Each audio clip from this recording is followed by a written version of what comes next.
What's up, y'all? PK is back, and I'm actually thinking about doing a thing or two different here. What I'm about to open in the box for you guys is a story time that's going to be broken down into different episodes, of course, and different parts, and all of it is going to be fictional. The title of this story time is going to be Hit Me If You Bad. The title of this story time actually originated from a best friend of mine in Florida. So, hey girl, you got yourself a story. I know that you said that you wanted to pull it into a play, but your best friend finna jump some stuff off for you, shall we? So far, this story involves 10 people. If y'all don't mind, you may actually see me pull from some notes. So, in this case, let's get to it. The story cast involves Miko, Teron, Aiden, myself, PK, Shaniqua, Dayla, Willow, Remy, Jose, aka Zay, and Lauren. Miko just so happened to be one of those type of people as to, like, you know, you're either in or you're out. He's very stand firm on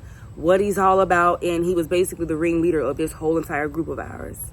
Lauren just so happened to be his girlfriend, and Teron is Miko's brother. Aiden is on the sweet side, and he just so happened to be Lauren's brother. Teron's girlfriend is not mentioned. My boyfriend and Shaniqua's boyfriend is not mentioned. Dayla is a stud, and Willow just so happened to be her girlfriend. And I think Willow speaks a little Creole. Remy and Zay are a couple, and I believe that Remy is Dominican and Zay is Hispanic. Again, this is a fictional story, so do not take everything in this story time serious.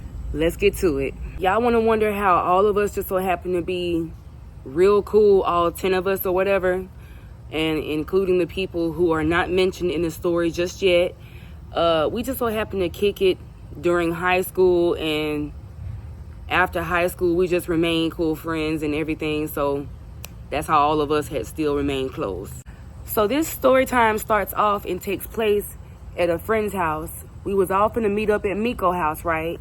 Me, Shaniqua, and Lauren just so happened to stay the night over to Remy's house. You know, that's because we was gonna all carpool together, right?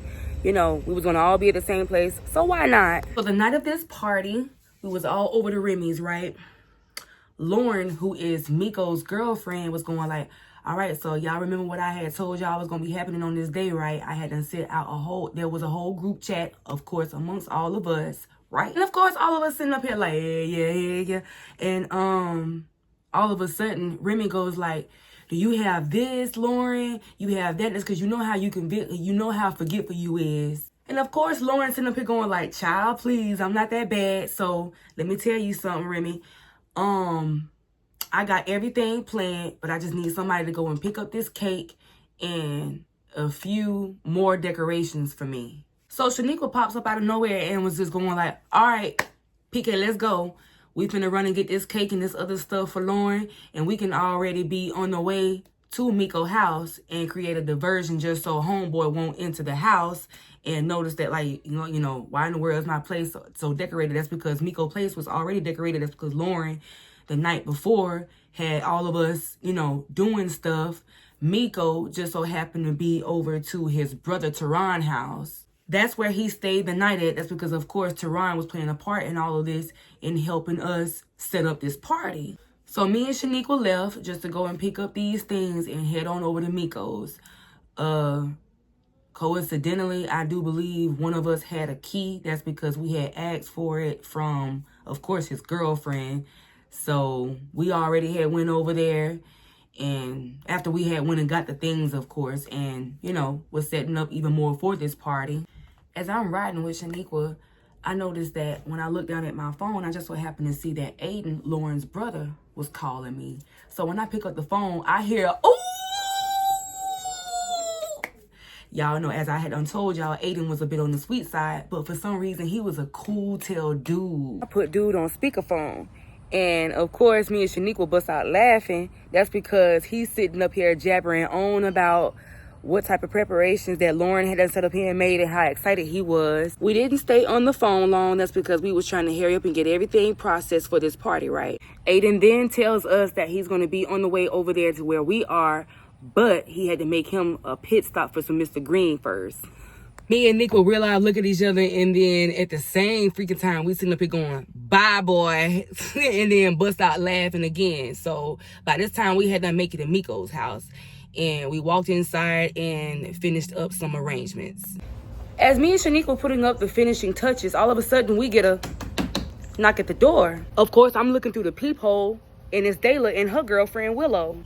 These two smelled like a straight up bung, and their eyes was already lit, so we already knew what the deal was from the time that they had done stepped through the front door. With them, I also see that they had done bought some games and all types of stuff that we was gonna be getting into, like some drunk Uno and all. They set up an actual game table, and then the next thing I know, a blunt is in rotation. When the rotation was almost through, Aiden pops up. He drags in lit as well, and I'm sitting up here like, dang, man, we all gonna be on it before the party even gets started. Aiden then tells all of us that Zay, Remy, and Lauren are on the way.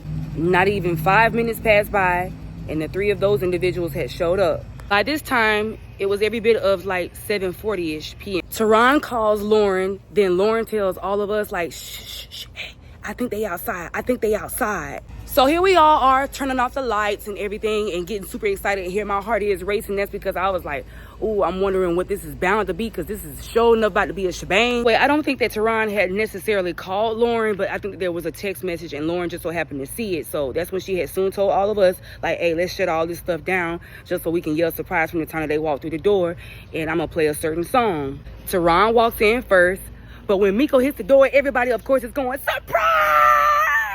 And all this other thing, boy. The look on Miko's face was one of those kind of like a kid in an amusement park, if not opening up presents on Christmas Day. If the dude would have blinked one more time, he probably would have started crying. Then, of course, I'm sitting up here looking at Lauren and Miko all hugged up and start kissing and all this lovey-dovey type stuff. And from the looks of it, it looked like he's saying, thank you so much, babe, and all this type of other stuff, as if he like knew that she was the one that pretty much planned this and put this together.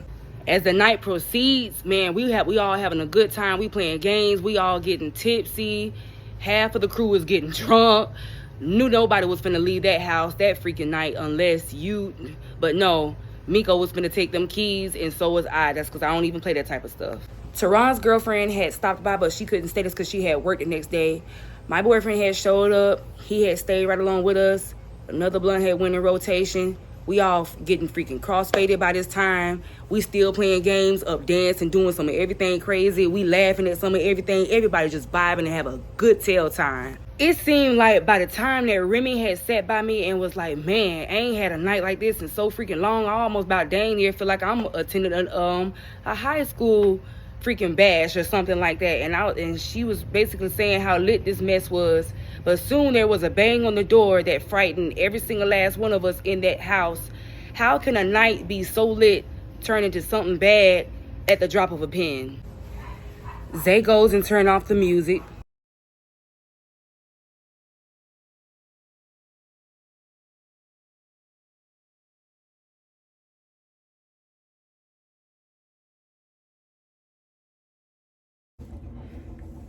Being that Miko was the man of the hour and the man of the house, of course, he was the one that opened the door, and there stood two policemen before they had called for backup. And at this rate, I noticed that I'm looking around the room and everybody is looking a bit clueless as to like, okay, what the freak is this all about and why are y'all here?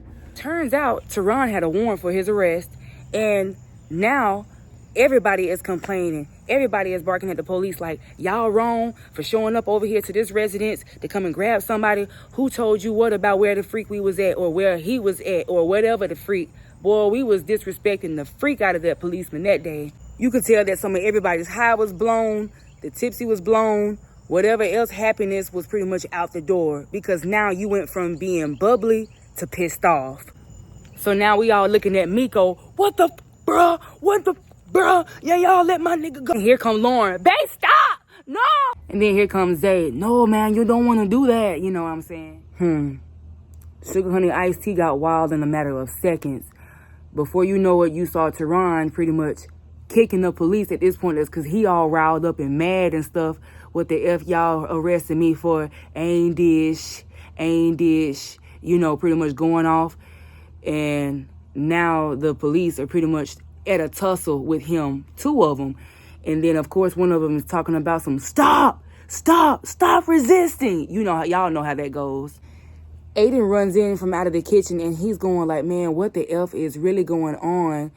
And I don't know if he was in another part of the house before he was in the kitchen or whatnot, but he tells me and Shanika and Remy at that specific time that the police are still tussling with Teron, you know, and we're sitting up here looking at him being on the floor.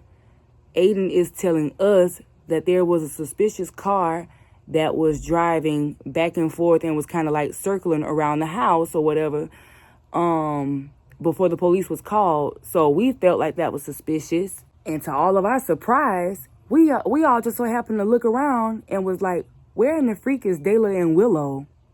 Nowhere in sight. Neither one of them said, we'll see all of y'all later, or we'll be back, or, you know, see y'all another time. Some type of exit, you know what I'm saying? Like, you know, before some type of communication before y'all made y'all exit.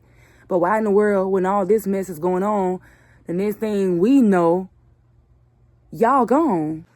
Lauren and Zay still had Miko tucked. That's because they didn't want him getting into no stuff with his brother.